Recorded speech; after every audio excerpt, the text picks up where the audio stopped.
चलिए एक और बड़ी जानकारी आ रही है इस वक्त। ये एक ब्रेकिंग न्यूज आपको बता देते हैं कि बड़ी खबर, भरतपुर दौरे पर मुख्यमंत्री भजनलाल शर्मा। तो बड़ी जानकारी, सर्किट हाउस में जन सुनवाई कर रहे हैं मुख्यमंत्री। तो ये बड़ी जानकारी इस वक्त ही देख पा रहे हैं आप।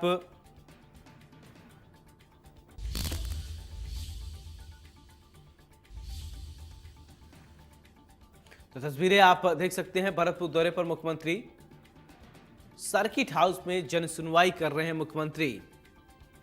तो बड़ी संख्या में लोगों से उनकी समस्या जान रहे हैं मुख्यमंत्री। शहर के लोगों ने विभिन्न समस्याओं को लेकर सौंपा ज्ञापन।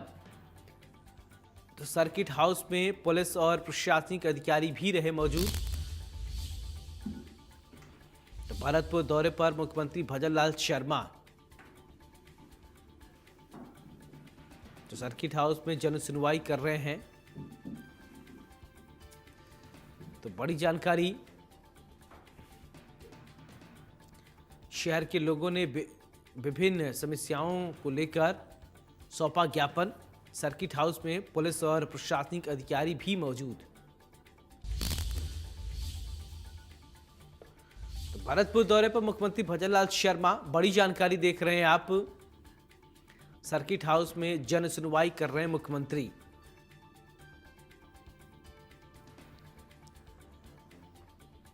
तो बड़ी खबर इस वक्त ही आपको बता रहे हैं, शहर के लोगों ने विभिन्न समस्याओं को लेकर सौंपा ज्ञापन।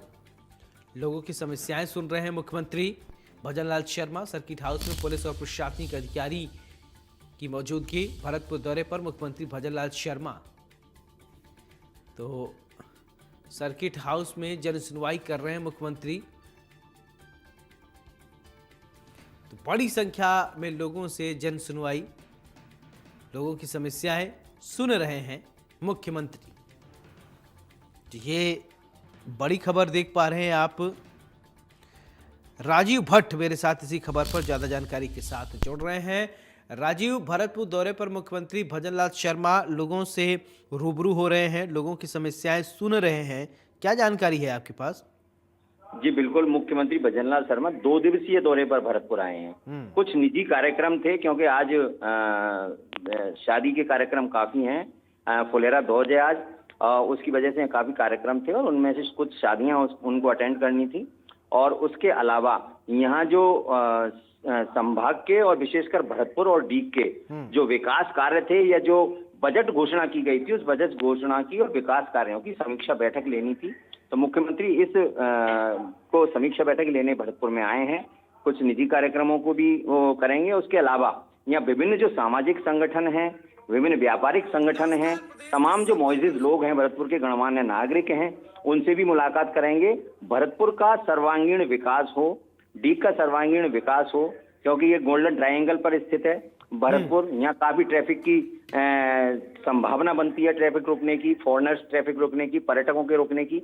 उसको लेकर यहाँ व्यवस्थाएं सुनिश्चित की जानी है। और उसके लिए यहाँ एक पीपीटी बनाया गया था और पीपीटी के थ्रू यहाँ दिखाया गया था लोगों को, और उसको बताया गया था कि भरतपुर का स्वरूप ऐसा होने वाला है। तो उसमें उनकी जो लोगों की जो समस्याएं थी या लोगों के जो विचार थे, उनको आमंत्रित किया गया था। तमाम समीक्षाएं की जाएंगी। हर तरह के लोग से, हर तरह के वर्ग से मुख्यमंत्री का मिलने का कार्यक्रम है। और मुख्यमंत्री उनसे सबसे मिलेंगे, संवाद करेंगे। और सबसे बड़ी बात यही है, सबकी राजी हो, मतलब सब लोग विकास मिलकर करें। भरतपुर का संभाग का विकास मिलकर करेंगे। संभाग लंबे समय से उपेक्षित रहा है विकास के मुद्दे पर, पूर्वी राजस्थान का भरतपुर संभाग। तो निश्चित रूप से मुख्यमंत्री बने हैं तो मुख्यमंत्री चाहते हैं कि भरतपुर संभाग का विकास हो। और विशेषकर चूंकि भरतपुर उनका गृह जिला है, तो भरतपुर गृह जिले में भी चूंकि काफी संभावनाएं ऐसी हैं। और ये सबसे बड़ी बात यह है कि भरतपुर जो है वो एनसीआर में आ रहा है, और उसकी वजह से एनजीटी के नियम लागू होते हैं। तो यहाँ जो तमाम जो इंडस्ट्रीज थी ना, वो इंडस्ट्रीज शिफ्ट हो गई, और ऐसी पॉल्यूशन फैलाने वाली इंडस्ट्रीज यहाँ नहीं लगती थी। तो इको फ्रेंडली इंडस्ट्रीज लगे। सबसे ज्यादा जो संभावना ये थी कि पर्यटन का यहाँ विकास हो, क्योंकि ये यहाँ एक स्पिरिचुअल कह लें या उसको रिलीजियस टूरिज्म कह लें, वो उसका काफी यहाँ स्कोप है, क्योंकि मथुरा, वृंदावन, गोवर्धन ये आसपास ही हैं। तो इस पूरी पेरीफेरी में कहीं ना कहीं एक दूसरे से कनेक्टिविटी, और भरतपुर में भी बहुत ही खूबसूरत और प्यारे प्यारे बड़े बड़े मंदिर हैं गंगा मंदिर हुआ, बिहारी जी का मंदिर हुआ, लक्ष्मण मंदिर हुआ, जो अपने आप में अनूठे हैं पूरे भारत में। तो निश्चित रूप से उन सबको कहीं ना कहीं कनेक्टिविटी करते हुए तो पूरे क्षेत्र का एक स्पिरिचुअल कह लें या उसको रिलीजियस टूरिज्म के लिए कह लें एक सर्किट बनाने का उनका कार्यक्रम है। तो उसके अलावा यहाँ जो हिस्टोरिकल प्लेसेस हैं, हिस्टोरिकल प्लेसेस को एक दूसरे से जोड़कर, चूंकि यहाँ से जो गोल्डन ट्रायंगल है दिल्ली, आगरा, जयपुर, उसके बीच में भरतपुर पड़ता है। तो निश्चित रूप से यहाँ केवल केवरादेव नेशनल पार्क ही एक ऐसा पार्क था जो अंतर्राष्ट्रीय स्तर पर ख्याति प्राप्त है और पक्षियों का स्वर्ग कहा जाता है। तो यहाँ काफी पर्यटक आते हैं, लेकिन स्टे नहीं करते भरतपुर में। अब भरतपुर में स्टे नहीं करते, इसकी वजह से यहाँ जो रोजगार है उसकी समस्या बड़ी भारी थी। तो उससे रोजगार भी मिलेगा, यहाँ पर्यटन बढ़ेगा, यहाँ लोग रुकेंगे, तो निश्चित रूप से यहाँ व्यापार भी बढ़ेगा और यहाँ लोगों को रोजगार उपलब्ध होगा। तो एक ही अगर हम इंफ्रास्ट्रक्चर मुख्यमंत्री इसको सेट करते हैं तो निश्चित रूप से कई चीजें सध जाती हैं। और उसी को देखते हुए मुख्यमंत्री का विचार यही है कि चूंकि ये एनसीआर में है, एनजीटी की वजह से यहाँ कोई इंडस्ट्रीज वैसे नहीं आ सकती, इको फ्रेंडली इंडस्ट्रीज ही आ सकती हैं।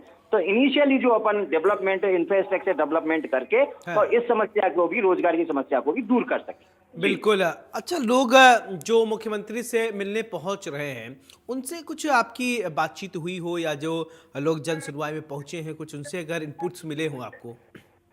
जी बिल्कुल, देखिए ये जो जन सुनवाई में पहुंचते हैं ये तो जो मूलभूत समस्याएं जो होती हैं, किसकी पर्सनल आपस में कोई कहासुनी हो गई, पर्सनल में कोई किसी ने कुछ दबा लिया, उसकी 1 फुट बढ़ गया, घट गया, कहीं पानी नहीं आ रहा है, कहीं गंदा पानी आ रहा है, या कोई ऐसी चीजें, ये छोटी मोटी चीजें हैं जो समस्याएं हैं, निस्तारण मुख्यमंत्री के द्वारा किया जाए। कुछ ट्रांसफर्स के मैटर आए हैं, कुछ सरकारी कर्मचारियों की समस्याएं सामने आई हैं, तो उन सब समस्याओं को मुख्यमंत्री संबंधित अधिकारियों को निर्देशित कर रहे हैं और उनकी समस्याओं का निराकरण हो। स्पष्ट रूप से ये कहा जा रहा है मुख्यमंत्री की तरफ से कि कोई भी फरियादी आए तो उसकी समस्याएं तय सीमा में उनका निस्तारण होना चाहिए। और आगे अगर वो आते हैं दोबारा, उनके सामने यही समस्या दोबारा आती है पर्टिकुलर की, तो निश्चित रूप से वो कहीं ना कहीं एक्सप्लेनेशन कॉल होगा उसके खिलाफ, अधिकारी के खिलाफ, जो भी संबंधित अधिकारी है। तो निश्चित रूप से मुख्यमंत्री इस चीज को पूरी तरह से गंभीरता से ले रहे हैं कि भरतपुर में और भरतपुर संभाग में पूरी तरह से कहीं ना कहीं भाजपा सरकार, जो प्रदेश की सरकार है, उसके प्रति लोगों का विश्वास बढ़े और कहीं ना कहीं उनको सभी जो सुविधाएं उनको मिलनी चाहिए, मूलभूत सुविधाएं मिलनी चाहिए, वो मिलती रहे। जी चलिए राजीव, बहुत बहुत शुक्रिया तमाम जानकारी के लिए।